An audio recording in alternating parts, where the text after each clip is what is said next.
Hello everyone, and welcome to Stormlight video. So this is one of several videos I'm hoping to get out today, specifically over the reaction videos. So yeah, I thought I'd start us off with two videos I specifically saw that came out pretty recently by Silkrow. That some of his latest After Effects videos, and definitely this first one I want to be reacting right away since based on certain topics going for it, but unfortunately I wasn't able to, but now finally am. So the two videos I react to are called After the Fact, a raw rainbow, and then what was it, Delightful Discord? Let me double check. Yeah, Delightful Discord. So yeah, we got two videos talking about Rainbow Dash in Discord now. And I remember actually before he released his Raw Rainbow video, he actually wanted to do a slightly voice call for anybody that wanted to participate in this particular video, specifically saying lines raw Rainbow Dash, where I'm thinking more probably saw that part in there, but yeah, just have a bunch of people cheering for Rainbow Dash in this, and I actually sent in the recording myself saying that specific line. So hopefully I'm somewhere in this video. It's just me that's saying raw Rainbow Dash. So yeah, of course, probably tell I'm definitely wearing a lot of rainbow gear on. I got a jersey, a hat, some bracelet things, my plushie here, and dog tag. So I just tell I'm definitely excited to see it since those who probably don't know at this point, Rainbow Dash is my favorite pony. I've definitely liked her ever since I got in the show. It was the very first video I saw based off MLP was the You're Gonna Go Far kid that Rainbow Dash PNV, one the very first PNVs in the show. So yeah, I definitely liked her ever since, and I definitely, obviously I liked her personality, the way she's kind of an athlete.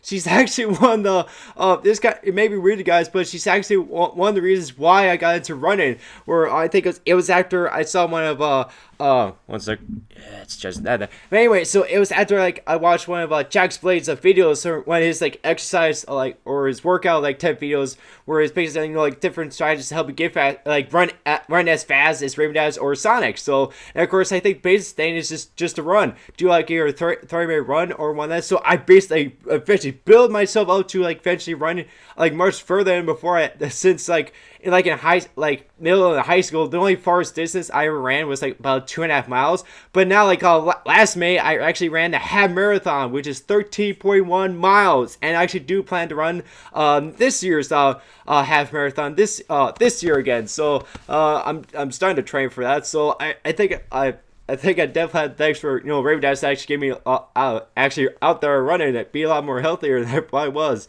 So yeah, so I that's kind of why I really like Rainbow Dash stuff. So I just really like her. But so yeah, I just want to be able to say all that before I want to start this. So yeah, I guess with all that said and done, and without further ado, let's get started here. But first, definitely clear my throat there. All right, so and I actually did kind of I think from the past, after I just certain After Effects videos, I did get kind of a third party playing off the song just playing at the end. So I did kind of skip ahead of it, and I actually did see that there is a little bit of an end credit thing in the end. So I actually I cut it when the credits roll, but then turn back when that certain scene comes up. So yeah, just a little heads up there. So let's react to After the Fact raw Rainbow Dash Rainbow here first. In 3, 2, 1, play. Okay, we got a little drum roll in the air pony watches on. Or a rainbow or something. Okay. What? Oh, Scootaloo. Oh, she's trying to get poopy. Oh. Hey, Scootaloo. You'll definitely miss Rainbow's entrance if you hang your head like that. Yeah. What say we try to improve your attitude with some altitude? Well, you saying on him? Oh, that's nice. There we go. Yeah, at least getting more flight animation. One of the greatest powers in fiction. What? The idea of rising above it all and having the mobility of truly three-dimensional movement. Yeah. And if you were the best at flight, well, that's just sweetening the deal. Yeah. But what would you do when you had that power? Would you want the skies all to yourself, or would you want to help lift others? Because that's the thing about Rainbow Dash. She's the best flyer in Equestria, arguably superior to the Wonderbolts. Probably. But the thing I admire about her isn't the physical skill, but the impact she has on others. Yeah, that's Rainbow why I Dash was isn't just a great flyer. Obviously, we're She's a able pony to who help others inspires be and loyal to sometimes them. pushes others to become better themselves. That drive is contagious. She obviously helped build me to run a lot. Talk about the traits that make her more than an athlete. They make her an ideal. So won't you all join me as we celebrate the highest flying Pegasus in Equestria with a shared chant. Oh. Okay, and a fact. Rainbow. I think I might have been in there. Rainbow Dash. A pony who strives to be the first and foremost in so many fields. She's eager to prove herself the strongest, the fastest, the most loyal, and even the loudest. Yeah. But to me, all those traits stem from one title. What? Rainbow Dash is Equestria's #1 extrovert. Once upon a time, I would have given that title to Pinkie Pie.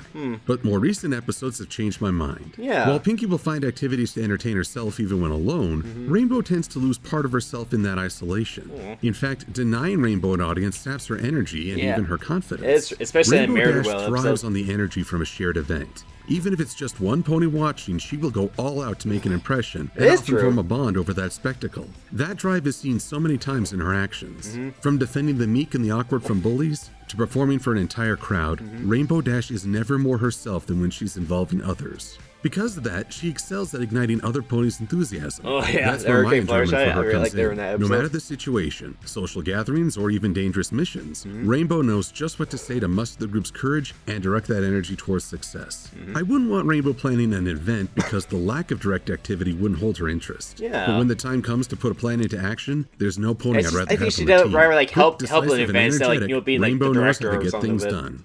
That passion shows not only in Rainbow, but in the pony she's inspired, including her 2 biggest fans.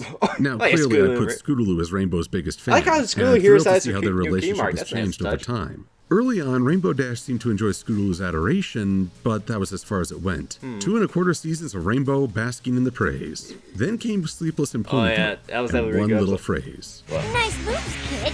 This is the first time in memory that Rainbow offered Scootaloo a compliment, and by episode's end, she took Scootaloo on as a sister. But the key thing here is that Rainbow hasn't tried to create a miniature version of herself. But that was me. You're you. Instead, she's guiding Scootaloo to recognize her like be best herself. self, That's to not define herself by limitations, but by her strongest traits. Yeah. Maybe you'll fly someday, or maybe you won't. You're all kinds of awesome anyway. I love that So what brought about this change? Why is the Rainbow of Season 3 better suited to the task than when the series started? I think it's due in part to another pony that Rainbow's been encouraging. Come on, Fluttershy! Yeah. It's hard to remember a time when Rainbow hasn't been pushing Fluttershy, oh yeah, especially Hurricane Fluttershy, to try new things. But I think Dragonshy was a I turning really point love for their both friendship, characters. by the way. It's sweet, cute. Not only was this one of Fluttershy's strongest episodes, it gave Rainbow Dash some insight. She made it clear throughout the episode that she didn't have much faith in Fluttershy's abilities, and with good reason. Yeah. Sure, she'd stood up to bullies in Fluttershy's defense, but that was more her own virtue than any faith in a scaredy pony. But then that same timid pony managed to reduce a full-grown dragon to tears. Yeah. Even Rainbow's efforts couldn't come close. Yeah. Though it wasn't immediately apparent, I think that opened the door to start seeing value in others, even if they don't share Rainbow's strengths. Ever since, she's done a lot to make sure Fluttershy doesn't sell herself short. I like how he was able to point out stuff or like counseling this. the timid pony to realize she's more than she gives herself credit. We did it! I can't believe we did it! And if Rainbow can do that for at least 2 ponies, I don't see why she can't inspire others. That's not to say it's always been smooth growth. She's had at least 3 servings of humble pie. What? Which is apparently made from Zap apples. Oh. One of the biggest barriers between fans and Rainbow's character is her ego. She's had a lot of talent and confidence, but an overabundance becomes self-destructive. And we've seen several examples with Fall Weather Friends, the mysterious Mare-de-Well, and the aptly named Rainbow Falls. Rainbow has shown her worst. I didn't really like Rainbow too much in Rainbow From blatant Falls. cheating to an overinflated ego to ducking out of a hard choice. So watching those episodes on their own might not endear fans to Rainbow straight away. But look at how Rainbow would change after each episode. Tying for last place and losing to Twilight forced Rainbow to keep her competitive side in check. Nowadays she may still hate to lose, but that's not where her real focus lies. I gotta know we gave it our all! I have a lot of criticisms for the Mare-de-Well episode, but Rainbow has managed to tone down her ego. She's also abandoned her habit of boosting herself at others' expense and doesn't actively seek praise as much as before. After Rainbow Falls, she also learned to temper her expectations. The old Rainbow wouldn't have been satisfied with anything less than gold, but a more mature Rainbow recognizes the accomplishments of her teammates and delights in their accomplishments alongside her own. Rainbow stumbles, but when she does, she tends to rise up higher than before, which is good because she's had to overcome at least 4 disappointments. The Wonderbolts. Yeah. Let's see here. We had an academy that encouraged reckless and selfish behavior, nearly forcing her to quit her dream. We had the team practice disloyalty and dishonesty in the name of victory. Said team then considered her guilty until proven innocent. And on top of it all, one of her personal heroes tried to frame her and get her kicked off the reserve. That's 5 things, guys. The Wonderbolts seem to fall short of the ideal we originally saw. When they mess up, it's Rainbow Dash who steps in and shows them the right way to live. That's what loyalty, good thing for responsibility, effort. You'd think she'd learn these qualities from the more experienced team, but there you go. It's gotten to the point where I think Rainbow has nothing to gain from joining the Wonderbolts. There's no room for her to grow there when being with her friends seems to make her the better pony. And yet, consider how the ideal of the Wonderbolts has pushed her to become more. The goal isn't an end in itself, but it has focused her efforts. She's become a strong athlete in pursuit of this dream, but the virtues she learned from her friends are even more important. Yeah, that's very true. Just as the Wonderbolts inspired Rainbow, how much would she inspire other ponies if she joined the team? Unlike Windrider, she could make a genuine impression on the team and its history. A more meaningful contribution than any speed record. Especially how she I don't think that Rainbow would personally gain from joining the team. I do think the rest of Equestria would benefit from Rainbow Dash the Wonderbolt. And thankfully, Rainbow has 5 great friends to boost her higher. I like these like top 5 things in these latest artifact videos where it gives like 5 reasons why you like so athletic, adaptive, strong, and aggressive. I ought to press you into jerk science! I've seen other versions of this archetype in media with mixed effect. Wait. Have you ever been mistaken for a man? No. Have you? Thing is, a lot of times I've seen this archetype alienated from other women. Oh, is that from they like don't the want anything a to new do with He-Man women who embrace cartoon? girly things. I don't know. Rainbow Dash is more dynamic than that. She interacts with 5 friends who all embrace different interests, and she finds ways to work with them or push back in a way that feels natural. Case in point, Rainbow isn't big on dresses. She's worn several dresses throughout the series, but her main complaint is... Doesn't seem all that aerodynamic. She's not a big fan of cute fuzzy critters. Not because she's against anything cute. Have you seen her with Tank? But because sitting still and admiring cuteness is the opposite of an adrenaline rush. Rainbow has never looked down on her friends for their tastes. She has teased Twilight's bookworm nature, or rolled her eyes at Rarity's materialism, or gotten perplexed by... whatever it is Pinkie Pie does. that. And her friends in turn have been frustrated by her bragging, or had to hold her back from a fight she can't win. But neither Rainbow nor her friends dismisses their interests. If anything, they find common ground upon which to build their friendship. I love fun things. And that's one of the most admirable traits for Rainbow Dash, her friends, and this show. Much like the variety of colors that form Rainbow's distinct look, she and her friends demonstrate the variety and beauty that comes with being true to yourself. Which brings us back to Rainbow's ability to lift others up. From inspiring feats of physical skill to standing for a moral ideal, Rainbow shines. When she falls hard and is quite a spectacle. Yet through those ordeals, she refines herself into an even better character. So I'd say that's something worth celebrating with a cheer. All together now. Rainbow! Nice. Rainbow! Rainbow! What? Dusty? This guy ran the dust Powerful characters attract powerful fans. Scootaloo, would you be a deer and fetch Nurse Redheart? That'd be swell. She deserves a cameo since season 1. I'm Silver Quill. At least if I got Dusty. I'm gonna lie down now. Okay, here we go. You got me right in the non-existent appendix. What? And why are you all just standing there? It's like you're just barely animated fixtures in a background or something. But yeah, I've seen Deadpool. Meta humor is cool. Okay, so that was Artifact Raw Rainbow, and yeah, I definitely really enjoyed that. I obviously had a lot of fun watching that. 1 sec.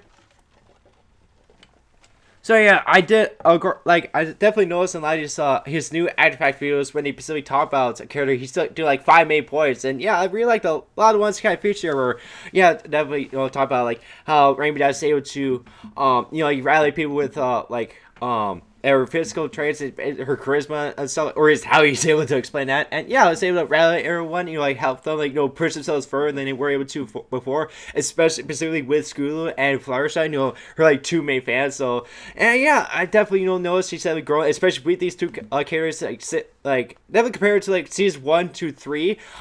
She obviously didn't do too much with the characters, but obviously after experiencing certain things with those, she definitely definitely cared for them more afterwards, and definitely helped push them further than they were before, especially with Scootaloo and Fluttershy. They themselves definitely grown throughout the show, especially with the help of Rainbow Dash. And yeah, like I said before, her character herself has definitely pushed me to obviously be more definitely build my like running activities such a lot more than before, since I was going for like 2 miles to like 13 miles. So that's definitely quite a milestone for me. And then obviously, you know, our friends helping out through our like difficult times and such. That's definitely very nice.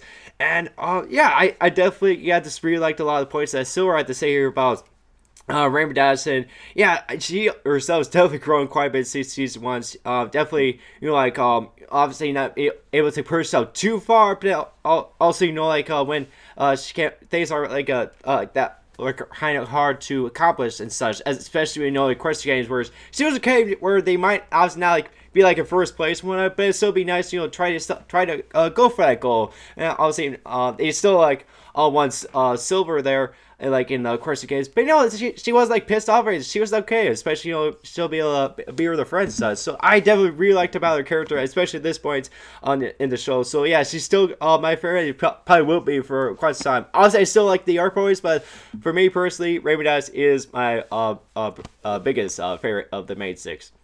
So yeah, now we're gonna get to After Effect to Life with Discord here, and I actually want to do a little dress warp change. So give me one sec.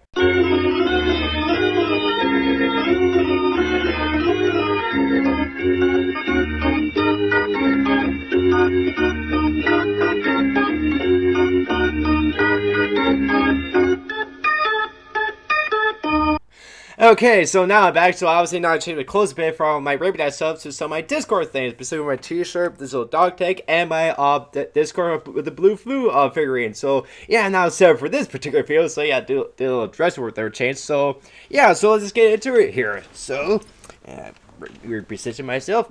Alright, so let's react to After Effect to Life with Discord here now. In 3, 2, 1, play. Okay. Wait, Silver. This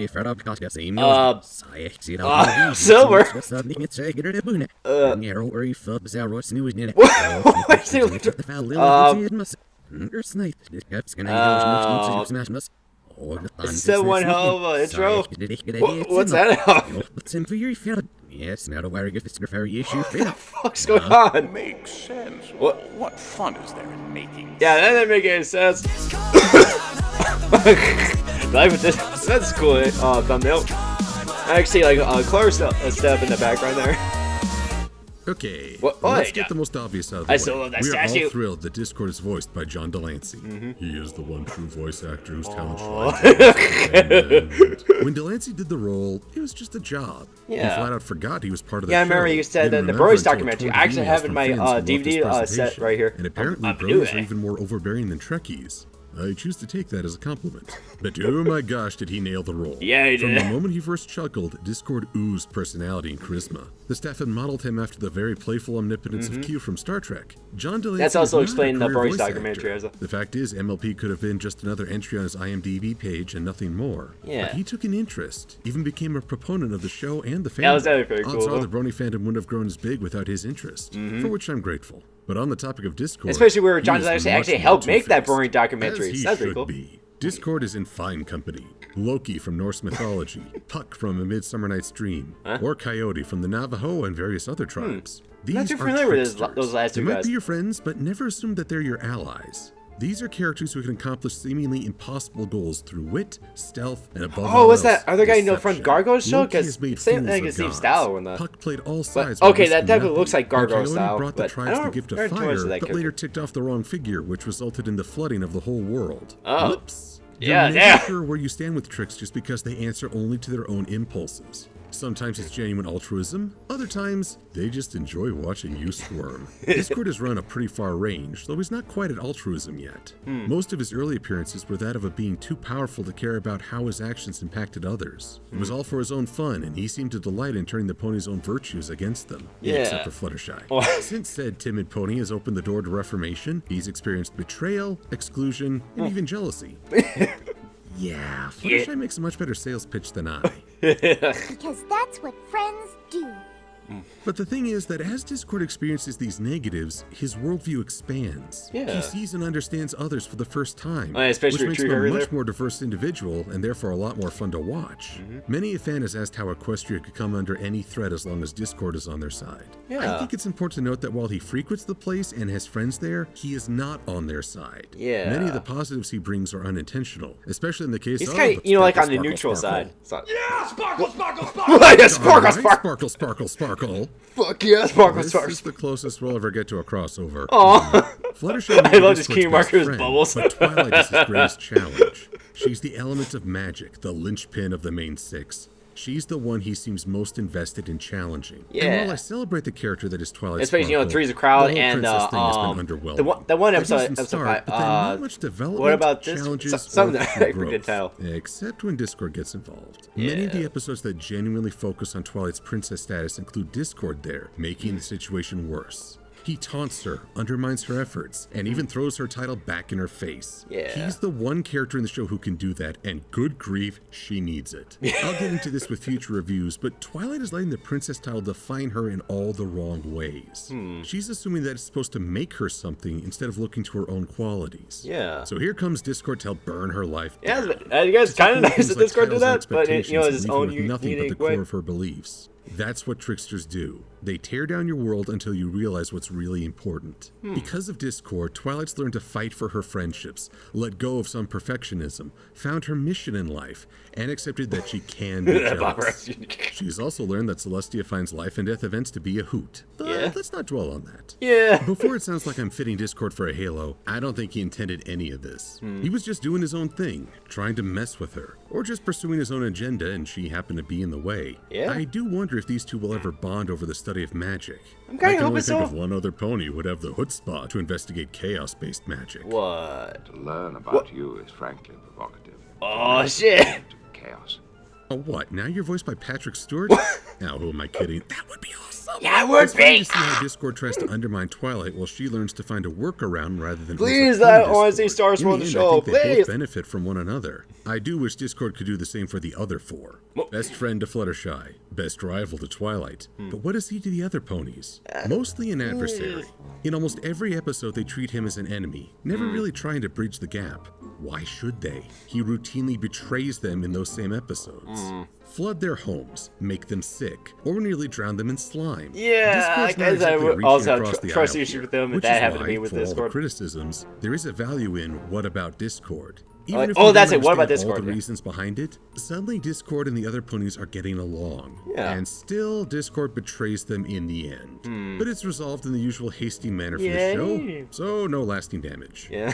I mentioned this because Discord benefits from repeat appearances. He can come in, cause havoc, and even be at odds with the cast by episode's end, and then build a relationship over time. Yeah. This is why I think the show would benefit from allowing second-tier characters more interaction with the star group. Yeah. The progress and lapses that Discord shows could You know, happen to especially many Discord other and the characters. princesses? Yeah, They I don't think- all need see to have that. famous voices to create appeal. All the same, I'm grateful for Discord's repeated appearances, including 5 fun stories. Like what? Return of Harmony, Keep Calm and Flutter On, Princess Twilight, Yeah. Three's a Crowd, and Make New Friends but Keep Discord. Yeah. I left out Twilight's Kingdom and What About Discord because they were more downplayed. The big factor in most Yeah, I is guess how I much fun agree Discord with gets that. to have with his surroundings. In the 5 episodes I focus upon, he is master of the world. He Yeah, molds he time is. and space to his liking, abandons or saves ponies on a whim, and leaves everyone guessing until Fluttershy reins him in. Yeah. It's almost carte blanche to draw the weird and the unlikely. Yeah, especially in like this place. Pinkie Pie's antics times 1,000. It's a little different when he's just summoning props and wearing costumes. That's changing himself, which isn't quite as impressive. What can I say? I like seeing Discord make a mockery of what we assume is normal, even in a fantasy setting. Yeah. Whoa. There are limits here. No! Damn it, Are Discord! you doing this? No. Oh, sweet Aunt Jemima, you're not. No. This is something worse than Chaos People. Yeah, This is illusionary order. Oh, Here I shit. am celebrating a talented voice actor who brought a lot of vitality to the show, and I'm praising the presentation of a character who adds visual style, who Yeah. pushes the main cast in new directions for character development, and represents a classical archetype. You want to raise a complaint? Okay. I shall invoke the defense of fair use. Oh, But does yeah. that matter to an automated system Now that he's lacks talking any about it? sort of human element? Of course not. This is a system that presents itself as orderly, but without any foundation beyond avoiding blame. Honestly, what more could it take? Oh, God. No, Silver! He's being affected! Let me have my illustrative tools to express myself. Give me back my face and tell me, where's the fair use? Yeah, where's the fair use, damn it? At least now he's able to dress here. Is that it? Okay, that's about it. So, yeah, I think it's just more credits there. And, of course, it's playing the, this Discord remix by Living Tombstone. So, yeah, so that was After the Fact, Delightful Discord. And, yeah, once again, I definitely like, stuff he had to say about Discord here. That was very cool. So yeah, obviously, it's definitely nice to, have a kind of a trickster character in this show. I think especially also nice to have second tier characters show up a lot more often than obviously especially early on we only saw for a couple episodes in our earlier seasons, but I think especially lately, specifically Discord, we got to see them a lot more often. That's pretty cool, especially interacting with the main six, specifically Twilight in those specific episodes, and Fluttershy as well. And either up to his own tactics or trying to teach them some type of lesson. Again, specifically Twilight. And I think also I would like to more second tier characters to show up, especially with some of the princesses and our characters. That'd be really cool, for them to interact with the main six more often. It's just kind of stinks, especially with Celeste and Luna, where they're not really shown as often. We're not really they're not really give as much character up to this point, especially up to this point. That would be very nice. So, I think we all but definitely wishing for just like 8 episodes, more focused on the princesses, specifically with Celestia. So hopefully we get something like that in season 6, or at least more character development for them. Again, specifically Celestia, I would like something more development with Celestia. We especially since season 1, we haven't got too much, a little bit here and there, but obviously not too much. So hopefully more of that. And of course, I did like the little intro he had. Obviously, that thing did not make sense with him, talking backwards when we were on the screen, wearing different outfits. So yeah, I definitely like the little intro. So, and yeah, again, guys, yeah, John Delancey has definitely helped out the boring fan ever since he did his first role as the Discord in the season 2 premiere. He's definitely helped out the community, and like I said before, he actually did help make that Brody's documentary I mentioned before. He actually helped produce it and do certain stuff for the documentary. So yeah, I thought that was definitely very cool. Well, I actually have it here in my DVD rack. Let's see. Yeah, I have a Blu-ray version of that. So I watched it a few times. It's definitely very cool. Yeah, he definitely goes in more depth when he first hit his role, the effect it's had on him and such. So I definitely liked to see able to explain that. I thought that was really cool of him. And of course, yes, praise John Delancey and such. And of course, I did obviously like the, and there were still of course able to address the where's the fair use subject, especially involving Discord there. So I thought that's very clever and very nice stuff. So of course to mention that whole topic in his own way. So I thought that was pretty cool.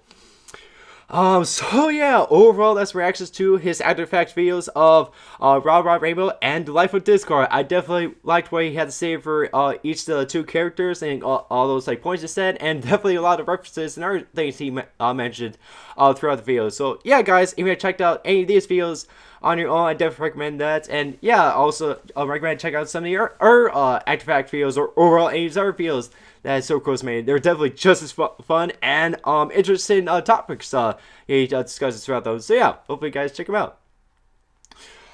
So, overall, in this video, make sure you like this video, subscribe to out more videos, and leave a comment down below. So that's what video I expect next. And yeah, again, guys, I do have a few more reaction videos planned for today, maybe a couple other videos also in plan. Then also, guys, you guys have probably also noticed that I've been recently doing different type of thumbnail for my reaction videos. It shows story reacts to this sort of video, but it has fun images on there. I just want to ask you guys, do you like that type of thumbnails? I'm just curious because I'm definitely having a lot of fun making those. Especially when I reacted to my previous reaction, I was just making a thumbnail while the reaction was rendering. So yeah, I definitely had a lot of fun, especially find those comments for the particular thumbnail. That was pretty fun to find. So I think I might try keep doing this style. You know, like give a little more spice to my thumbnails, can make them a little more interesting to look at instead of me just look at particular parts in the video. So I'm thinking I might do that. But also I just want to ask you guys if you guys like that type of style or not. I'm just curious what you guys think of my new thumbnail style. So yes, let me know in the comments below, and yeah, let me know. So overall, this video, we'll see you guys very soon. Bye.